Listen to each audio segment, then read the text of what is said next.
friends, welcome back to Amy Bakes. I'm Amy, and today we're going to be making one of my all-time favorite recipes, homemade white bread. This is going to be very different than the artisan bread that we did last month. The artisan bread had that crust on it. This is a very soft bread, kind of like a Mrs. Baird's bread. So it's a loaf bread for sandwiches. This is a recipe that I have been making for 30 years, and it's one of my family favorites. My husband just happened to notice this morning we're almost out of bread, so it's a great day to make bread. So let's get started, and we'll go over the supplies and the ingredients we're going to need for today's recipe. So for this bread recipe, we're going to need flour. You can use all-purpose flour or bread flour. I'm using all-purpose to make it easy. 2 cups of milk. You can also use water instead of milk if you want. I'm going to need 2 tablespoons of butter, 2 teaspoons of salt, a package of yeast, and 2 tablespoons of sugar, as well as a little spray for my pan. For your supplies, you're going to need a bowl to mix everything in and a spoon to stir it up. You're going to need your bread pans. I'm using Pampered Chef stoneware loaves. You can use a metal pan as well. Also, you're going to need a saucepan to heat up your milk and a thermometer so that you don't get it too hot. I'm going to put my 2 cups of milk into my saucepan, and I'm going to get that heated up. To that, I'm going to add a couple of tablespoons of butter and my salt. And then I'm just going to heat this up kind of low. You don't want it to go, you don't want to do this, you don't do this on the high. You want to do this kind of over a medium heat, and you want to stir it. You do not want this milk to burn. So you're just going to stir this, and you're getting close to being ready when you see your butter kind of melting. You don't want it fully melted, but when it's kind of melting, you know you're getting there.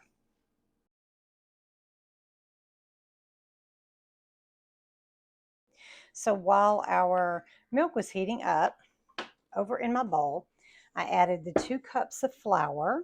I added the 2 tablespoons of sugar and the 1 package of yeast.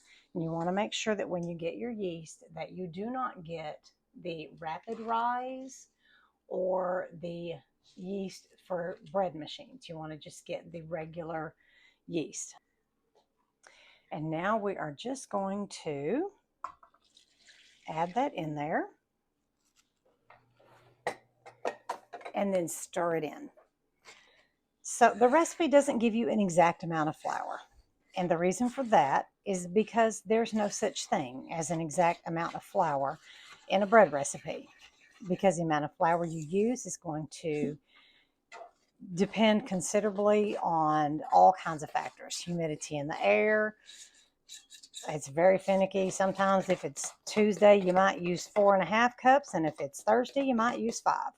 So with this recipe, you're going to get in there with your hands. Y'all know that's one of my favorite things. And you're going to feel the dough to see how much you need. But it's going to be about 5 cups of flour, give or take. So that kind of gives you an idea of the guideline. So we're getting this mixed in really good. Y'all, I've got kittens running all over this house, so that's what you're hearing in the background. So we're going to mix this in really good, and then we're going to add some more flour to it. Okay, so I'm just going to start adding the flour. I know for sure I'm going to need at least 1.5 cups, so I'm going to mix that in there and then stir it in, and it starts to get thicker. I'm going to dump it out onto the counter, and then I'm going to knead it. So just keep stirring it. Okay, I added a little bit more flour in there, and you can see that's starting to get thick. So now we need to get in there. So make yourself some space. Take your jewelry off, because this is going to get dirty. And you're just going to drop this out. I like to get all the little bits off the side. This makes the most amazing sandwich bread, y'all. It is so soft. It is so it makes your house smell so amazing when this is cooking. All right, so now we're just going to get in here with our hands, and you're going to need this for about like 8 to 10 minutes. I'm not going to force you to sit here and watch me do this the entire thing, but we're going to do a little bit of it. So you sprinkle some flour on there, get your hands in there, and you're going to feel right now, you can see, it is very sticky. So we're just going to keep working this flour in over and over. I'll tell you a funny story. When my oldest son, he's 30 now, and I've been making this bread for as long as he's been alive.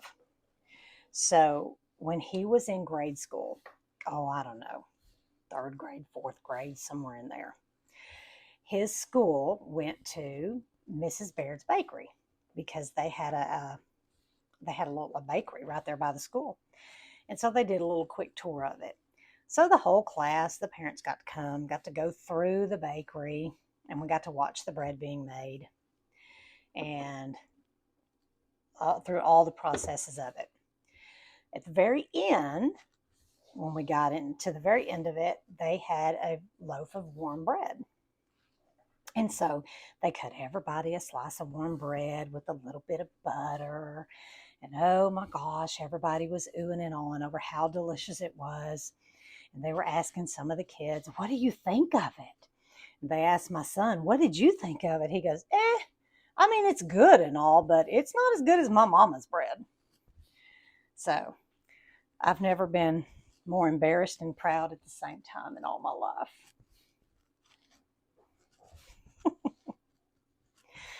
I love that memory. I think of it every time I make this bread.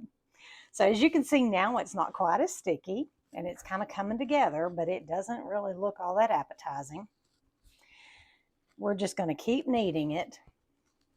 And as it gets a little, as the flour gets in there, you can see it's still kind of sticky, just not like it was in the beginning. We're just going to keep adding the flour until we have a nice elastic dough. And I will show you what that looks like. It's getting close to getting done, but as you can see, it's still kind of tacky on my hands.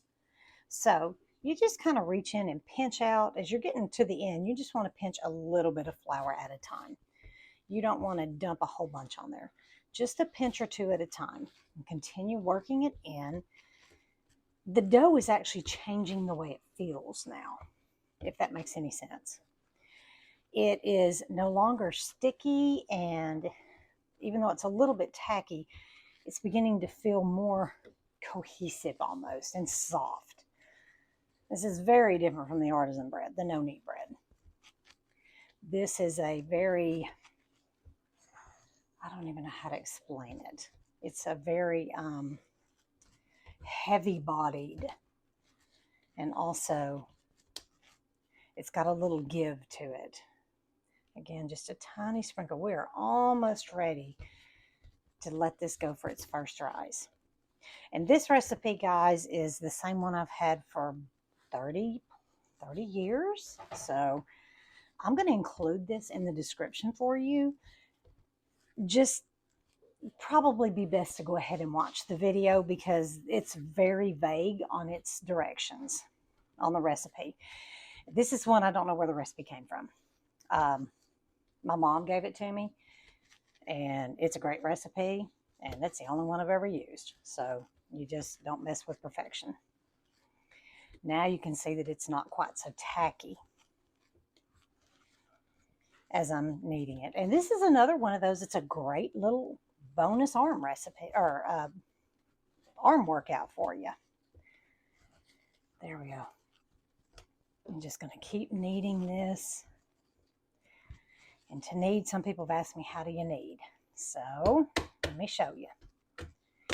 You just get your dough, bring it over, get your palm in there, and just roll it in there. And then you turn it and do the same thing over and over again. And you just do this for about a total of 8 to 10 minutes. The bread will be kind of tacky like this, but not sticky, if that makes sense. I hope you can see that in the video.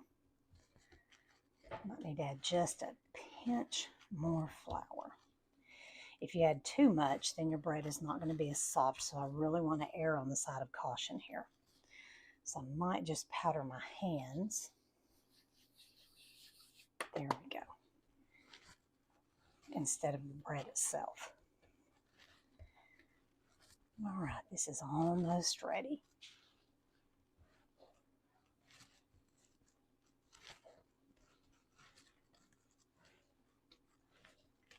Okay, this is perfect. It's heavy-bodied, but it feels soft. The dough itself does not feel stiff. It feels very soft. It's slightly tacky, but it's not sticky. It's not sticking to my hands anymore. This is beautiful. So now what we're going to do is we're going to rise this in a warm place for about an hour. You can clean your bowl out and reuse your bowl, or I like this little gadget here because it's got the marks on there so I can kind of watch, because you want it to double. So what we're going to do is just spray this.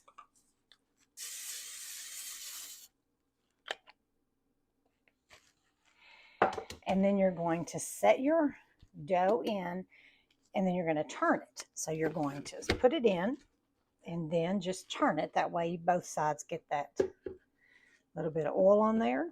There we go. And then I'm just going to slap a bonnet on it.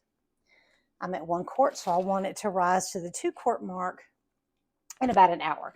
Now my oven has a proofing setting, so I'm going to proof it in the oven. If yours does not have that, you set this in any warm place. On top of the water heater is a great spot, or on top of your refrigerator. It's usually a warm spot too. So we're just going to put this in here, and we're going to let this rise for an hour. Stop. Okay, I set my timer for an hour, and I came back to check on my bread. Remember, it was at 1 quart, and we were wanting it to get to 2 quart, and we have well surpassed our goal here. I may have let that rise just a bit too much on the first go. So what we're going to do now is we're going to punch down this overachieving bread. We're going to let that rest, and while that's resting, we're going to prepare our pans. So I've got my loaf pans here.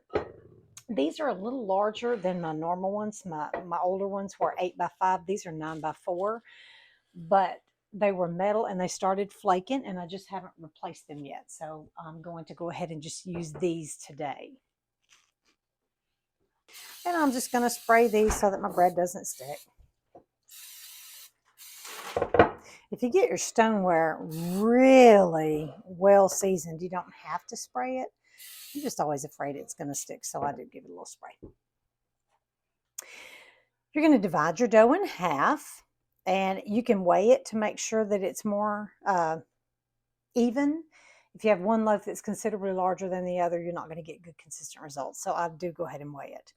So go ahead and move that out of the way. And now we are going to shape our loaves. So on that, I'm going to put your dough. I did forget to mention you're going to need a rolling pin. You're going to put your dough kind of in a little bit of a rectangular shape, and then just roll it out. Okay, now I'm going to pick my dough up and relax it. Then I flip it over and relax it. So you don't do a lot of rolling. And now we're going to shape the loaf. And to do that, you want to tuck it over and pinch it. And you just do a partial roll and a pinch, a partial roll and a pinch. And you just do this over and over again. You don't want to just roll it up, because then your dough is going to, well, your bread is going to be spiral. So you just keep doing this. A partial roll. It's not even a quarter of a turn. It's just a partial roll. I put my fingers here about an inch up, and then I just roll into it and I pinch that dough in. And then I do that again, about an inch in, and pinch it. Let me pull it over here into the light. That might help. So about 1 inch, and then pinch it. You know what? Let me turn it like this. Maybe you can see it better like that. So just roll it like that. Then when you get to the end, you just pinch these seams like that and put it seam side down. I kind of like to squish it and make sure that it's somewhat, so you don't have it like really fat or really thin in the middle or one side fatter than the other. Then I just kind of pinch it, give it a good shape, and then put it directly into the pan. And we're going to do the same thing with this one. We're going to cover these up with saran wrap. I'm going to stick them back in the oven on proof. And they need to proof for about 45 more minutes. So I'm going to set my timer for 25 minutes, and then I'm going to pull them out and start preheating my oven for another 20 minutes. And let these continue rising. That'll equal the full 45 minutes, and then we will bake them. These have been rising for 25 minutes in the oven on a proof setting, and now I'm going to take them out and just cover them up. They need to rise 20 more minutes. So I'm going to go ahead and preheat my oven to 375. And since they need to rise for 20 more minutes, I'm going to go ahead and set that timer for 20 minutes. Now, when this goes off, when the timer goes off, the oven will be preheated and these are ready to go in and bake. Okay, it's now been full 45 minutes. The loaves have risen beautifully. We're going to peel the saran wrap off very carefully.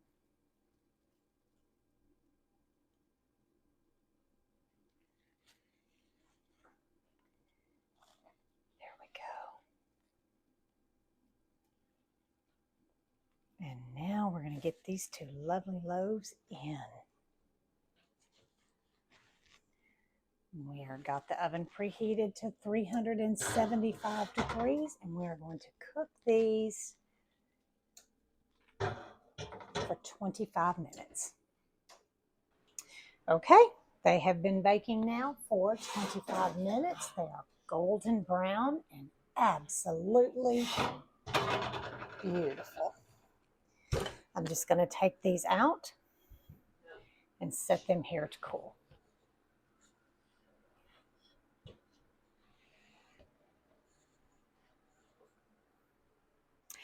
Thank you guys for watching this video today. I do hope you enjoy it. We have two beautiful loaves of bread. And one thing I love about this recipe is that it does make two loaves. So you can wait till they completely cool. You can wrap it and put it in the freezer if you want to save a loaf for later.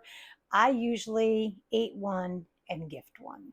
As a matter of fact, tomorrow my husband is going to be taking one of the loaves with a jar of strawberry jam that I made over the weekend.